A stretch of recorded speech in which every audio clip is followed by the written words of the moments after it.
Hello and a very warm welcome. A fight against racism in 2020. Formula 1 was a comedy show in Hungary and it needs calling out. F1 have to take a leap out of football. Football, we see it in the Premier League, they're all in sync. You've got the players, the opposition players, the coaches, the physios, the managers. One whistle, they kneel.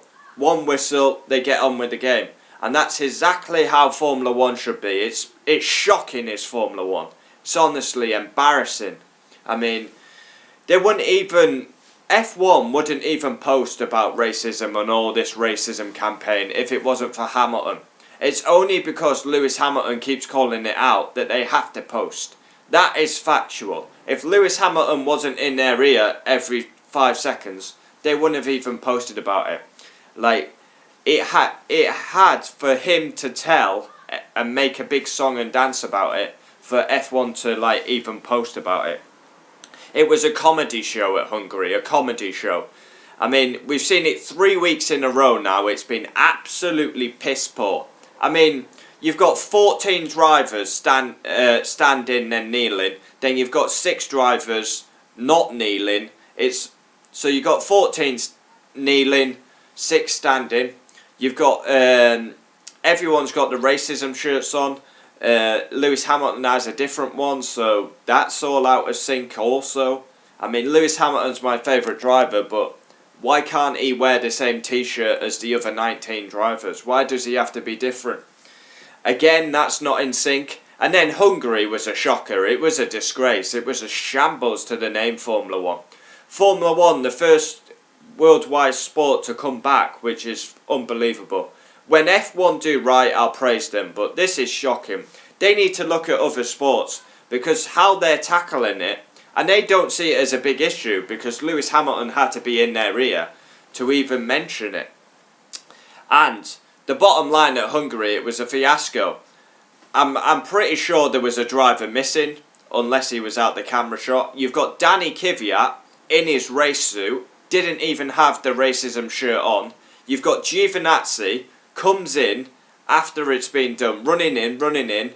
I mean, he's got his hat on during the national anthem, and then someone from Alfa Romeo had to come in and literally chuck him the t-shirt.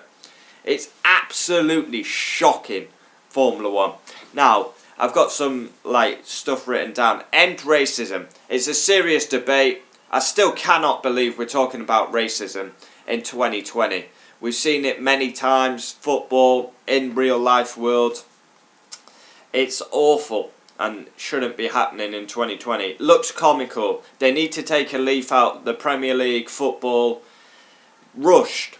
Now it is rushed because you've got drivers running in, they're late, it's all lethargic, it doesn't look good.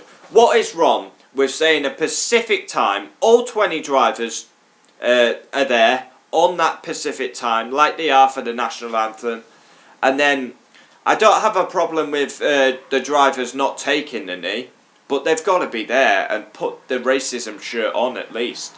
Unorganised, 100% unorganised. You've got Giovinazzi turning up late. You've got Danny Kvyat not even wearing the t-shirt.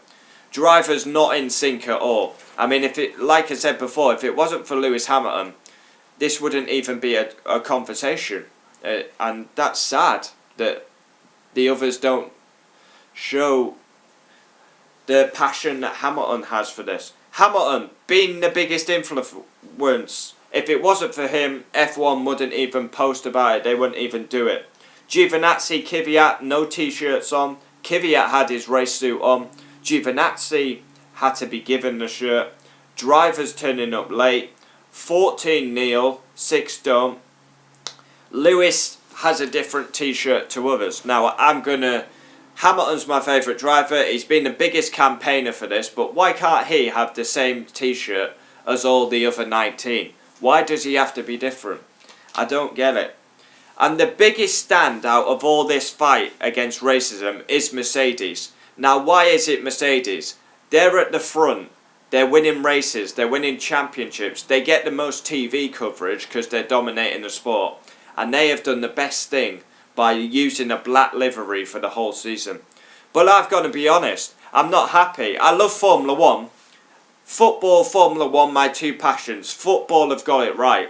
F1 are 100 miles behind. It's embarrassing. Honestly, they seriously need to be talking and communicating during the 10 days before Silverstone, because they've got to fix it for Silverstone. They've got to be in sync, these drivers. They have a driver's briefing. They should be talking about this. I mean, they're not in sync. This is the bottom line. It's comical, it's rushed, it's lethargic, it's unorganised.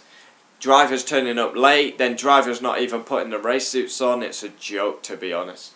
I mean, they need to have a serious look at themselves, the F1 drivers, because, I mean, F1, worldwide global sport, the first international sport to come back after COVID. Fantastic.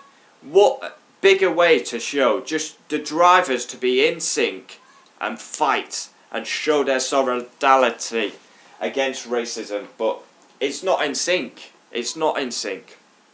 It's a shame. We'll have to see what happens at Silverstone, but do I expect it to improve? Absolutely not. I mean, it's been a comical show for 3 weeks, and I feel like I have to do a video about it.